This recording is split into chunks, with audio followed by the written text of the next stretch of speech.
તો મિત્રો, ચૈત્ર મહિનાની શરૂઆત થઈ ગઈ છે।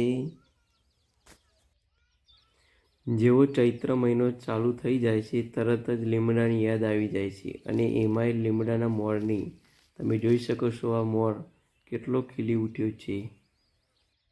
લીમડાને આયુર્વેદમાં ઔષધિ તરીકે વપરાય છે, અને એમાંય મોર તો ખાસ। લીમડાના મોરને દવા રૂપે અઠવાડિયા સુધી પીવો જોઈએ। તે શરીર માટે ખૂબ જ ગુણકારી હોય છે। તે કફ અને પિત્ત જેવા રોગો સામે રક્ષણ આપે છે અને તમને નિરોગી રાખે છે।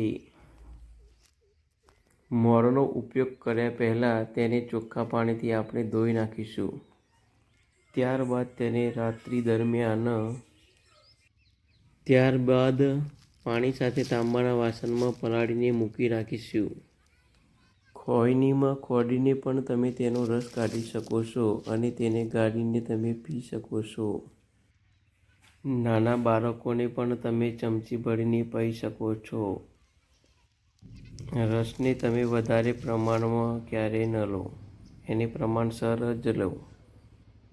વધારે પ્રમાણમાં જો તમે લેશો તો તમને આડઅસર પણ કરશે। તો મિત્રો, અમારો વિડીયો જો તમને સારો લાગ્યો હોય તો તમારા અન્ય મિત્રોને પણ શેર કરજો અને તેમને પણ આ દવા વિશે જાણ કરજો।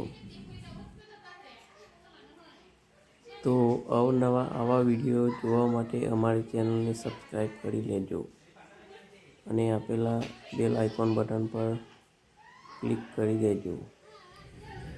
જય શ્રી કૃષ્ણ, રાધે રાધે।